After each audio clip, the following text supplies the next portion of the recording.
नमस्कार साथियों, मैं प्रोफेसर MP सिंह आप सभी का अपने YouTube चैनल में स्वागत करता हूं।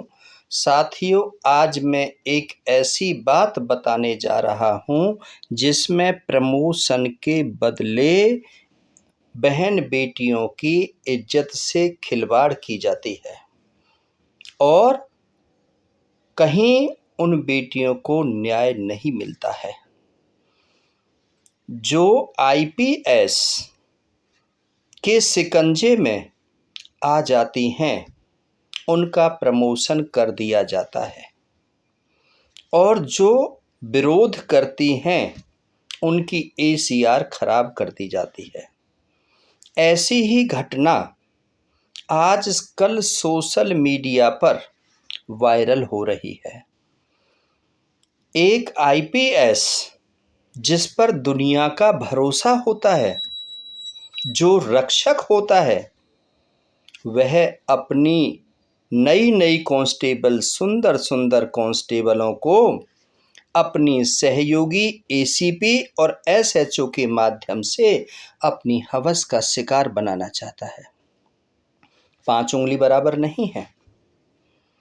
कई महिलाएं इसको विरोध करती हैं और वही इसका पर्दाफाश करती हैं। तो पहले तो उन बेटियों के लिए मैं सलाम करता हूं जिन्होंने इसका विरोध किया, लेकिन एक बात के माध्यम से उन बेटियों को संदेश भी देना चाहता हूं कि हमारे देश के अंदर रामायण महाग्रंथ है। उस रामायण के माध्यम से बहुत अच्छे तरीके से समझाया गया है। रामायण में एक पात्र होता है रावण। अपने छल और बल के दम पर सीता माता का हरण करके ले जाता है, लेकिन दबाव प्रभाव डालने के बाद भी सीता माता अपने सत को नहीं छोड़ती हैं और उसके चंगुल में नहीं आती हैं। रावण कहता है कि मैं जिस जगह से गुजरता हूं, पृथ्वी हिलने लग जाती है। मेरी गरज से सिंघनी गर्भ छोड़ देती है। मैंने 9 ग्रह को बांध करके रखा हुआ है। मैं सुमेरु पर्वत को हाथ से उठाकर फेंक देता हूं। ऐसा बलशाली यदि सीता माता भी आपकी जगह पर होती तो शायद उसके दबाव प्रभाव में कंप्रोमाइज कर लेती। आज जो आपसे कंप्रोमाइज और कोऑपरेट की बात की जा रही है, लेकिन सीता माता ने अपने सत को नहीं छोड़ा, उसने अपने पतिव्रत धर्म को नहीं छोड़ा और अंत में विजय किसकी हुई? अंत में उसने षड्यंत्र चला। सूर्पणखा जाती है, लक्ष्मण उसकी नाक को काट देता है और वह आकर के जब रोती है, अहिरावण जाता है, युद्ध करता है, हार जाता है, मार दिया जाता है। जब अहिरावण वापस नहीं आता, रावण को पता चलता है कि मेरा भाई मारा गया। फिर कुंभकर्ण जो सोता हुआ है, उसको ढोल नगाड़ों से जगाया जाता है। वह भी युद्ध में जाता, वह भी हार करके चला आता है। लेकिन एक भाई विभीषण भी है। जब उससे बात आलाप की जाती है तो वो रावण के संदेश देता है, रावण को जगाने की कोशिश करता है कि तुम गलत कर रहे हो, अधर्म है, अनीति है। लेकिन उसकी समझ में नहीं आता तो वह विभीषण को लात मार करके भगा देता है। वह राम की शरण में आ जाते हैं। राम उन्हें अपना मित्र बना लेते हैं और अंत में रावण की क्या दशा होती है? वह रावण जिसने अपने 10 शीशों को काट करके भगवान शंकर की उसमें चढ़ा दिया हो और फिर भी शीश आ गए। रावण को पता था कि जो मेरे अहिरावण को मारने वाला है, जो कुंभकर्ण को मारने वाला है, वो कोई भगवान है, वो कोई अवतार है, वो कोई साधारण आदमी नहीं है। इसलिए इतना पता होते हुए भी वो पहले युद्ध के लिए नहीं गया। पहले चला जाता तो सारे लोग बच जाते, लेकिन अधर्म को खत्म कर रहा था, इसलिए लास्ट में गया। दबाव प्रभाव में चाहता तो वो जितनी भी सुंदरी थी उन सबको अपनी रानी बना लेता, लेकिन वो चरित्र का खराब नहीं था, चरित्र उसका उत्तम था। एक ही महारानी थी, लेकिन अधर्म बहुत बढ़ चुका था।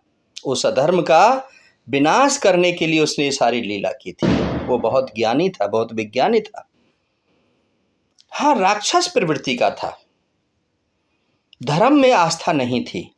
जो धर्म का कार्य करते थे उनको मारता था, पीटता था। वही आज इस कलयुग में उन बेटियों के लिए संदेश दे रहा हूं मैं, जो आज दबाव और प्रभाव को महसूस कर रही हैं। दबाव और प्रभाव को महसूस नहीं करना चाहिए, पहले ही विरोध कर देना चाहिए। कोई भी जबरदस्ती नहीं करता, हमारी कंसेंट जब तक नहीं होती है। इसलिए मेरी बहन बेटियों, मैं आपसे संदेश दे रहा हूं, सीता माता से सीख लो। और जब भी आपके पास में, आपके साथ में कुछ ऐसा अनजस्टिस होता है, आपके पास परमात्मा ने सिक्स सेंस दे रखी है। आपको नज़रों से, चाल से, चलन से, बात करने से पता चल जाता है कि इसकी नीयत कैसी है। आप उदाहरण ले लीजिए, ऐसे ऐसे लोग जो कहते थे कि मैं भगवान हूँ, वो आज जेलों में सड़ रहे हैं, दुर्गति हो रही है। उनके साथ भी यदि कोई बेटी, सभी एक जैसी बेटी नहीं होती, कोई ना कोई बेटी सबक सिखाने वाली होती है। तो नौकरी बाद की बात है, पेशा बाद की बात है, चरित्र सबसे पहले है। चरित्र को नहीं गिरने देना चाहिए। चरित्र गिरने के बाद, अपनी नज़रों में गिरने के बाद, वो इंसान कहीं पर भी सुखी नहीं रह पाता है, गिरावट आ जाती है। किसी प्रमोशन के लिए, किसी धन दौलत के लिए, या किसी नौकरी के लिए, किसी लालच के लिए हमें अपने चरित्र को दांव पर नहीं लगाना चाहिए। इन सब बातों के साथ मैं आपका धन्यवाद करता हूं और दीपावली की सभी को ढेर सारी शुभकामनाएं देता हूं कि इस दीपावली के अवसर पर सभी संकल्प लें।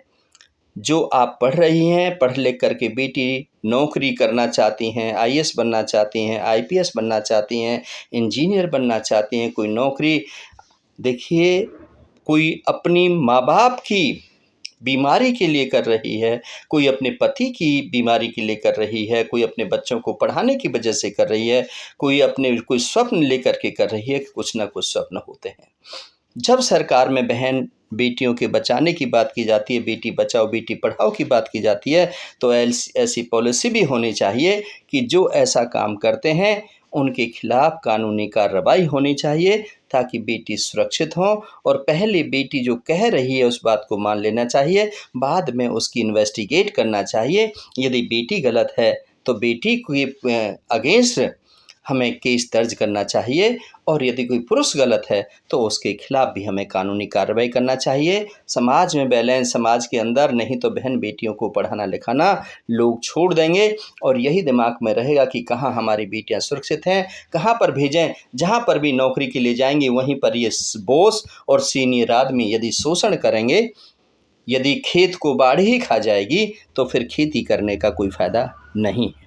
यदि माँ बाप ही बहन बेटियों के दुश्मन हो जाएंगे, चाचा ताऊ भैया भतीजे ही बहन बेटियों के दुश्मन हो जाएंगे, तो बेटी सुरक्षित कहाँ रहेगी। यदि ऑफिस के अंदर सीनियर आदमी ही उनके दबाव प्रभाव बना करके यदि शोषण करने लगेंगे तो कहीं सुरक्षा नहीं है। इसलिए मेरा सभी से अनुरोध है, सरकार से भी अनुरोध है कि इस पर कोई ऐसी नीति बनाए ताकि बहन बेटियां सुरक्षित महसूस कर सकें। इन सब बातों के साथ आपका बहुत बहुत शुक्रिया, बहुत बहुत आभार। जय हिंद, जय भारत।